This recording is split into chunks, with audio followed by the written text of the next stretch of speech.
오늘의 말씀은 열왕기상 8장 33절부터 43절까지 말씀입니다.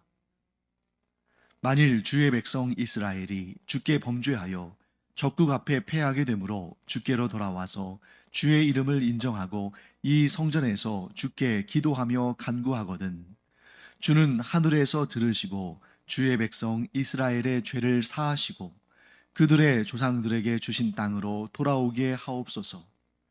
만일 그들이 주께 범죄함으로 말미암아 하늘이 닫히고 비가 없어서 주께 벌을 받을 때에 이곳을 향하여 기도하며 주의 이름을 찬양하고 그들의 죄에서 떠나거든 주는 하늘에서 들으사 주의 종들과 주의 백성 이스라엘의 죄를 사하시고 그들이 마땅히 행할 선한 길을 가르쳐 주시오며 주의 백성에게 기업으로 주신 주의 땅에 비를 내리시옵소서. 만일 이 땅에 기근이나 전염병이 있거나 곡식이 시들거나 깐부기가 나거나 메뚜기나 황충이 나거나 적국이 와서 성읍을 에워싸거나 무슨 재앙이나 무슨 질병이 있든지 막론하고 한 사람이나 혹 주의 온 백성 이스라엘이 다 각각 자기의 마음의 재앙을 깨닫고 이 성전을 향하여 손을 펴고 무슨 기도나 무슨 간구를 하거든 주는 계신 곳 하늘에서 들으시고 사하시며 각 사람의 마음을 아시오니 그들의 모든 행위대로 행하사 갚으시옵소서. 주만 홀로 사람의 마음을 다 아심이니이다. 그리하시면 그들이 주께서 우리 조상들에게 주신 땅에서 사는 동안에 항상 주를 경외하리이다. 또 주의 백성 이스라엘에 속하지 아니한 자 곧 주의 이름을 위하여 먼 지방에서 온 이방인이라도 그들이 주의 크신 이름과 주의 능한 손과 주의 펴신 팔의 소문을 듣고 와서 이 성전을 향하여 기도하거든 주는 계신 곳 하늘에서 들으시고 이방인이 주께 부르짖는 대로 이루사 땅의 만민이 주의 이름을 알고 주의 백성 이스라엘처럼 경외하게 하시오며 또 내가 건축한 이 성전을 주의 이름으로 일컫는 줄을 알게 하옵소서. 네, 솔로몬은 이제 구체적인 그런 기도의 제목들로 하나님께 기도를 올려드리죠. 그 중에 첫 번째는 어제 살펴봤습니다. 백성들 사이에 분쟁이 생겼을 때 하나님께서 그 분쟁 가운데에 선악간에 판단해 주시고 그래서 하나님의 공의가 이 땅에 세워지기를 솔로몬이 하나님께 간구했습니다. 자, 그리고 오늘 이제 나머지 내용들도 나오는데요. 두 번째 내용은 패전을 했을 때, 즉 전쟁을 치러서 졌을 때에 그때 하나님께 간구하는 기도에 응답하여 주시기를 구하는 기도를 솔로몬이 드립니다. 자, 솔로몬은 이스라엘 백성들이 하나님께 범죄했을 때 그 결과로 말미암아 전쟁에서 패배하게 되는 그런 경우에 대한 말씀을 또 그런 기도를 간구를 하나님께 드리죠. 자, 하나님을 믿고 따르는 자들, 즉 하나님의 백성들에게 닥치는 고난, 어려움, 또 문제, 실패 이런 것들이 무조건적으로 죄의 결과물은 아닙니다.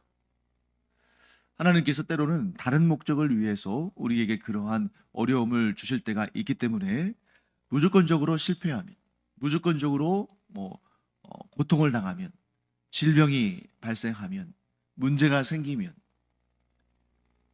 고난 가운데 처하게 되면 이게 다 하나님 앞에 죄를 지은 결과인가 보다 그렇게 생각해서는 안 됩니다. 그렇지 않은 경우들도 있으니까요. 그럼에도 불구하고 하나님의 백성들에게 참 필요한 부분은 뭐냐면 이런 어려운 일을 당할 때, 이런 고난과 실패의 문제에 직면했을 때에 내가 혹여라도 하나님 앞에 죄를 짓지는 않았는지, 내 생각과 말과 행동이 하나님의 뜻에 순종하지 않았는지, 하나님께 기쁘심이 되지 못했는지, 그렇게 자기 자신을 겸비한 마음으로 돌아보는 것은 매우 필요한 아주 필수적인 그런 과정인 것입니다. 자, 우리 앞에 어떤 고난의 문제가 생겼을 때 둘 중에 하나겠죠. 우리의 죄에 대한 하나님의 징계이거나 혹은 우리의 어떤 특정한 죄가 아닌데 우리를 더 연단하시고 인내하게 하시고 성숙하게 하시고 더 큰 그릇으로 만들어 가시고 또 하나님의 어떠한 목적을 이루기 위해서 그렇게 고난과 실패가 또 닥쳐올 때도 있는 거죠. 자, 그런데 어떤 쪽이 안전하겠습니까? 자, 내게 어떤 고난과 실패와 문제가 생겼습니다. 그런데 뭐 따져보지도 않고 자신을 돌아보지도 않고 그래 하나님께서 이거 나에게 뭔가 더 크고 놀라운 역사를 이루시기 위해서 또는 그런 직분을 맡기시기 위해서 나를 더 큰 그릇으로 너를 성장시키시기 위해서 이런 고비를 이러한 연단의 시간을 이러한 과정을 주시는구나 이렇게 딱 생각해 버리고 자기의 죄나 허물이나 문제에 대해서는 전혀 생각지도 않는다면 물론 그런 경우일 수도 있겠죠. 하나님께서 그를 더 큰 그릇으로 성장시키시기 위해서 그런 고난의 과정을 거치게 하는 것일 수도 있겠죠. 그런데 그렇지 않고 이것이 죄에 대한 하나님의 반응이고 하나님께서 징계하시고 그 죄로부터 돌이키라고 우리에게 주시는 기회라면 그거를 그 회개해야 할 기회를 상실하는 거 아니겠습니까? 그렇기 때문에 그것은 굉장히 위험한 것이고 가장 우리가 가장 먼저 해야 할 일은 뭐냐면 자기 자신을 돌아보는 것이다. 지금 이 이스라엘 백성들이 전쟁에서 패배했습니다. 거기에 대해서 제일 먼저 보여야 할 반응은 뭐냐면 아직 이 전쟁의 이유에 대해서 잘 알지 못한다 할지라도 우리가 하나님 앞에 범죄하지는 않았는가? 우리가 하나님의 뜻을 거스르지는 않았는가? 우리의 불순종으로 인해서 하나님께서 우리에게 돌이키라고 그 죄로부터 돌이키라고 기회를 주시는 거 아닌가 하고 스스로를 겸비하며 돌아보며 회개할 것은 철저히 회개하는 그러한 태도가 필요하다 하고 우리가 볼 수가 있습니다. 그래서 지금 솔로몬이 하는 말은 이거죠. 하나님 앞에 지은 죄가 있으면 그것을 생각나게 해주시고 그래서 지체 없이 주께로 돌아와서 주를 인정하고 돌이켜 회개하며 기도할 때 하나님께서 우리의 기도를 들으시고 우리를 고쳐주시고 회복시켜 주시옵소서 이렇게 기도하는 것입니다. 자, 여기에서 좀 독특한 표현이 등장하죠. 주의 이름을 인정하고 자, 회개하고 돌아오는 이스라엘 백성들이 주의 이름을 인정하고 돌이켜 회개하면 자, 이런 내용이 나옵니다. 주의 이름을 인정한다는 것이 무엇인가? 자, 이것은 주님의 이름을 이전까지는 모르고 있거나 인정하지 않고 있거나 그렇게 했다는 것이 아니라 지금의 이 상황, 전쟁의 패배라는 이 고통스러운 상황도 하나님께서 이루신 일이라는 사실. 우리로 하여금 그 죄로부터 벗어나서 다시 하나님께로 돌아오도록 즉 그 믿음을 그 순종을 회복하도록 하나님께서 행하신 일이다 하는 것을 인정하는 것을 말하는 것입니다. 사랑하는 성도 여러분, 우리가 범사에 하나님을 인정하는 사람들 되기를 간절히 축원합니다. 우리가 한 선한 일에 대해서 하나님께서 복을 주시고 상을 주시면 이게 내가 잘나서 그렇게 된 것이 아니라 하나님께서 나를 기쁘게 여기셔서 이렇게 은혜를 베푸시고 복을 주시고 상을 주셨다. 이렇게 인정하는 그러한 우리의 삶이 되어야 되고 또 반대로 우리가 하나님 앞에 지은 죄와 허물로 인해서 하나님께서 그 죄와 허물로부터 속히 돌이키도록 이렇게 징계를 하실 때 이 징계도 하나님께서 내리신 것이고 이 징계의 목적은 나를 그냥 망치고 무너뜨리기 위해 하신 것이 아니라 나로 하여금 돌이켜서 회개하고 하나님과의 관계를 회복하고 하나님이 주시는 복과 은혜를 계속 누리도록 즉 나에게 가장 좋은 일이 있도록 하시기 위한 하나님의 뜻이고 하나님께서 행하신 일입니다 하고 하나님을 인정하는 것입니다. 이 두 가지 좋을 때나 나쁠 때나 내가 보기에 좋을 때나 나쁠 때나 선할 때나 악할 때나 모든 경우에 있어서 즐거울 때나 고통스러울 때나 모든 경우에 있어서 하나님의 선하심을 인정하고 주권이 하나님께 있음을 인정하며 하나님의 목적은 우리가 하나님과의 관계를 회복하고 은혜와 복을 계속 누리도록 하시는 데 있다 하는 것을 인정하는 우리가 되기를 간절히 축원합니다. 그래서 하나님께서 이 이스라엘 백성들을 징계하신 다음에 회복의 과정들을 거치시는데, 징계를 받았을 때에 회개하고 돌이키면 하나님은 반드시 회복시켜 주신다. 자, 이 솔로몬의 간구가 어떻게 역사상 응답이 되어지고 이루어지냐면, 이때로부터 대략 한 400년쯤 후에 이스라엘이 멸망하지만, 그러나 그로부터 70년 후에 하나님께서 이스라엘 백성들을 회복시키셔서 그 포로된 땅에서 다시 본토 이스라엘로 돌아오게 하시죠. 근데 그 사이에 어떤 일이 있었습니까? 이 이스라엘 백성들이 자신들의 죄악을 고백하고 돌이켜 회개하며 하나님께로 돌아왔기 까닭에 하나님께서 그들을 회복시켜 주시는 이 솔로몬의 기도에 응답하시는 역사가 있었음을 또 우리가 보게 됩니다. 자, 그 다음에 이제 35절과 36절은 이제 이 가뭄에 대한 그 솔로몬의 간구가 나타나고 있습니다. 자, 앞에서 말씀드린 전쟁과 마찬가지로, 전쟁의 패배와 마찬가지로 가뭄도 무조건적으로 하나님께 죄를 지었기 때문에 생기는 것은 아닙니다. 다른 목적으로 이 하나님께서 가뭄을 사용하실 수 있으세요. 왜? 모든 이 존재하는 모든 것, 이 우주의 모든 것, 뭐 가뭄이나 홍수나 뭐 지진이나 이런 것도 모두 하나님께서 뜻하신 것이기 때문에 그것이 때로는 죄에 대한 징계일 수도 있지만 아닐 수도 있는 것입니다.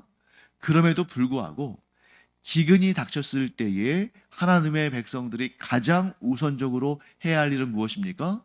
자, 앞에와 똑같죠. 겸비하여 자기 자신을 돌아보는 것이다. 혹시라도 우리에게 죄가 있지 않은지, 하나님의 말씀에 순종하지 않고 하나님의 뜻대로 살지 않아서 이러한 기근이라는 방식을 통해서 하나님께서 우리를 깨닫게 하시고 돌이켜 회개하게 하시고 또 회복되게 하시는 그런 과정을 거치게 하시는 거 아닌가 하는 그런 생각을 하고 스스로를 돌아보며 회개할 것들을 하나님 앞에 회개하는 그러한 자세가 필요하다 하는 것을 보게 됩니다. 자, 그리고 솔로몬은 여기에서 뭐라고 하나님께 간구하냐면, 백성들이 겸비하여서 성전에 모여서 기도하고 주님의 이름을 찬양하며 죄에서 떠나면 하나님께서 긍휼을 베풀어 주시기를 간절히 기도합니다. 자, 우리는 어떤 존재예요? 하나님의 긍휼히 여김이 필요한 존재입니다. 즉 하나님께서 우리를 불쌍히 여겨주시기를 구하는 자들이 바로 우리죠. 왜요? 우리는 완벽하지 못하니까, 완전하지 못하니까. 자, 성경에 수많은 인물들이 나옵니다만 그 수많은 인물 가운데 완전한 인물은 단 한 사람도 없습니다. 하늘에서 오신 하나님이신 예수 그리스도 외에 이 땅에서 호흡하며 살아간 사람들 가운데에 완전한 사람은 아무도 없어요. 그렇기 때문에 하나님께서 우리에게 긍휼을 베풀어 주시기를 구할 수밖에 없습니다. 기근, 사람의 힘으로 막지 못해요. 오직 하나님께서 긍휼을 베푸실 때에만 하나님께서 그 기근을 걷어가시기 때문에 우리가 스스로 완벽할 수 없다면 언제든 그런 허물과 죄와 문제가 있을 때에 하나님께로 급히 돌아가서 회개하고 회복될 뿐만 아니라 하나님의 긍휼을 구하는 우리가 되기를 간절히 축원합니다. 자, 교만한 자는 긍휼을 구하지 않아요. 왜? 자기 자신을 높이느라 하나님의 아래에 있다고 생각하지 않거든요. 겸손은 내가 하나님의 통치 아래에 있고 하나님의 다스리심 아래에 있다는 것을 고백하고, 그러므로 내 자신의 연약함과 하나님의 온전하심, 강하심, 권능을 믿기 까닭에 하나님께 긍휼을 구하는 자가 겸손한 사람이다. 그런데 이런 겸손을 갖지 못하면 하나님께서 여러 가지 방법으로 이 겸손하도록 우리를 깨우쳐 주시는데 그 중에 하나가 기근인 거죠. 여러분, 기근을 한번 생각해 보세요. 기근, 가뭄입니다. 아무리 열심히 씨앗을 뿌려도 싹이 나지 않아요. 싹이 난다 할지라도 자라지 못합니다. 조금 자라는 것처럼 보여도 열매를 맺지 못해요. 그러니까 자기의 노력으로 되는 것이 하나도 없다는 것을 알게 하는 것이 바로 이 기근 아니겠습니까? 이 기근 앞에 교만할 수 있는 사람은 없죠. 그래서 우리나라 역사를 봐도 이 기근이, 가뭄이 오래되면 심지어 나라의 왕도 소복을 입고 기우제를 지내며 하늘의 신에게 긍휼을 구합니다. 자, 우리의 조상들이 정확하게 이 복음에 대해서 알지 못하고 하나님의 이름과 하나님의 존재와 하나님의 능력에 대해서 정확히 알지 못해서 하나님을 온전히 섬기지는 못했지만 그러한 이 영적인 개념을 가지고 있었다는 거죠. 비는 하늘의 신이 내려주신다. 사랑하는 성도 여러분, 우리가 기근을 만나기 전에 참으로 겸손해서 하나님의 긍휼을 구하는 그런 삶을 사는 우리가 되기를 간절히 축원합니다. 자, 그 다음에 이제 37절부터 40절까지는 재앙과 질병에 대한 기도를 하고 있죠. 자, 이스라엘에서 다양한 종류의 재앙이나 질병들이 일어날 수가 있습니다. 그런데 그런 재앙이나 질병들이 백성들을 괴롭힐 때 한 개인이나 혹은 이스라엘 온 백성들이 이 질병과 재앙이 죄로 인하여서 하나님 앞에 범죄한 그 일로 인하여서 발생한 것을 깨닫고 성전에 와서 혹은 성전을 향해서 간절히 하나님의 죄 사함의 은혜를 구하면 하나님께서 그 마음, 그 각 사람의 마음을 아시기 때문에 그들의 모든 행위대로, 즉 그들의 모든 하나님을 향한 그들의 진솔한 마음을 하나님께서 보시고 그 진솔한 마음 그대로 갚아주시기를 구합니다. 사랑하는 성도 여러분, 사람은 사람의 겉모습만 봐서 알 수가 없죠. 왜? 얼마든지 꾸미고 속일 수 있으니까. 하지만 하나님은 그 중심을 보십니다. 그렇기 때문에 회개의 기도도 다 들어주시는 것이 아니에요. 어떤 이는 친정 하나님 앞에 회개하고 그 모든 것을 자복하고 하나님의 은혜와 긍휼을 구하며 오직 하나님만이 구원자이심을 고백하는 사람도 있지만 이 형식적인 종교주의, 그러니까 겉으로는 그럴싸하게 경건하게 마치 바리새인들처럼 그렇게 꾸미면서 하나님께 간절히 구하는 것처럼 보이지만 그 속마음은 온전히 하나님을 섬기지 않는, 하나님을 기쁘시게 하는 순종보다는 그냥 겉으로 꾸며낸 그러한 꾸며진 경건으로 설 때에 하나님은 그 중심을 정확히 보시고 그의 중심에 합당한 반응을 보이신다는 것입니다. 사랑하는 성도 여러분, 여러분과 저의 중심이 하나님 보시기에 참으로 좋은 그런 중심이 되기를 간절히 축원합니다. 그러니까 우리가 이제 뭐 모태신앙으로부터 혹은 어려서부터 신앙생활을 하신 분들 뭐 20년, 30년, 40년 혹은 그 이상 신앙생활을 하다 보면 나도 모르게 이 형식적으로 신앙생활을 하게 되는 그런 위험에 빠질 수도 있다는 거죠. 그러나 우리가 그런 위험으로부터, 그런 위기로부터 벗어나서 가장 사소한 일에서부터 가장 중요한 영생의 구원에 이르기까지 모든 문제에 있어서 우리의 마음이 하나님을 향해서 간절한 마음, 정직한 마음, 순수한 마음, 그런 마음 갖기를 간절히 축원합니다. 하나님을 이용하려고 해서는 안 돼요. 하나님을 향해서 순수하지 않은 마음은 하나님을 이용하려고 하나님 앞에 경건한 척, 하나님만을 주인으로 섬기는 척, 하나님을 내 삶의 주인으로 모시는 것처럼 그렇게 행사하지만 결국에는 자기의 유익과 자기의 욕심과 자기의 탐심을 채우는 일에 관심이 있다면 이것은 학습되고 위장된 경건이다. 그러나 누구도 하나님을 속일 수 없다. 누구도 하나님을 기만할 수 없다 하는 사실을 알고 우리가 우리의 마음에서부터 우리의 생각과 말과 행동에 이르기까지 모든 것이 하나님 앞에서 정직하게 오롯이 하나님께 내어드리는 그러한 우리 자신이 되기를 간절히 축원합니다. 자, 이제 마지막으로 이방인에 대한 기도가 41절부터 43절까지 나옵니다. 솔로몬의 기도 중에 가장 우리가 참 기뻐해야 할 기도 제목이 이 기도 제목이죠. 왜냐하면 우리가 잘 알다시피 솔로몬은 성전을 지을 때도 이스라엘 사람들만을 동원해서 지은 것이 아니라 저 두로와 시돈으로부터도 막 그 도움을 구해서 거기에서 또 기능공들도 오고 재료들도 오고 하면서 이 성전을 처음에 지을 때부터 국제적인 연합, 여러 인종과 민족이 섞여져서 아름다운 성전을 지어가는 그러한 역사를 이뤘습니다.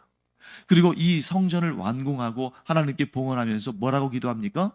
이방인이라 할지라도 하나님을 경외함으로 이 성전에 찾아오거나 혹은 성전을 향해서 기도하면 하나님께서 그들을 이스라엘 백성들, 즉 하나님의 언약 백성들과 똑같이 그들의 기도에도 응답하여 주시옵소서, 이렇게 기도한다는 거죠. 그런데 너무나도 안타깝게 성전이 처음 세워질 때부터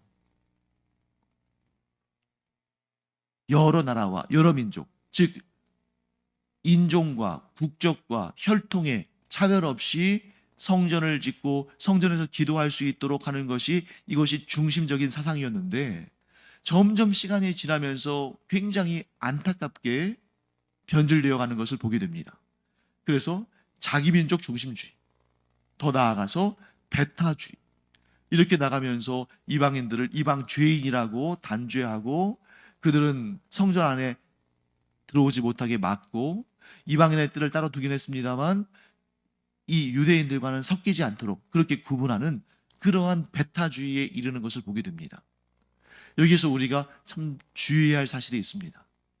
우리 교회 공동체가 누군가를 배타적으로 대한다면 그것은 하나님의 뜻이 아니고 하나님께서 참으로 근심하실 일이다. 자, 예루살렘 성전은 그 출발부터 국경과 인종과 혈통에 구분 없이 누구나 원하면, 누구나 사모하면 하나님께로 나와서 예배하고 하나님의 은혜를 얻을 수 있도록 되어진 것입니다. 교회 공동체 마찬가지입니다. 누구나 하나님께로 나아오기를 원하는 자를 배타적으로 배격해서는 안 된다. 그래서 우리 교회 공동체가 어떻게 돼야 됩니까? 누구든 와서 하나님께 예배 드릴 수 있고 누구든 함께 하나님의 자녀들로서 교제하고 교통하며 한 몸을 이루는 그런 공동체가 되어야 된다.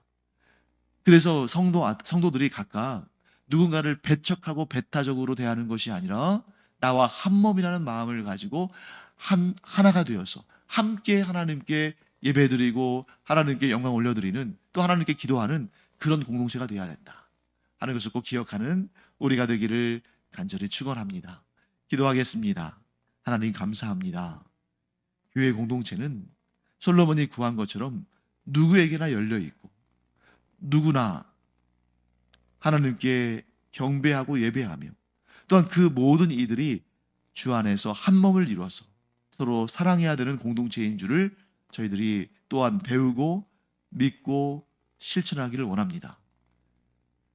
복음은 배타적이지 않기 때문에 누구나 다 수용하고 누구에게나 다 은혜를 베푸는 그런 하나님의 사랑이 까닭에 저희들이 하나님의 그 사랑의 마음을 저희들도 본받아서 그렇게 베풀고 또한 하나가 되는 저희들 되게 하여 주시옵소서.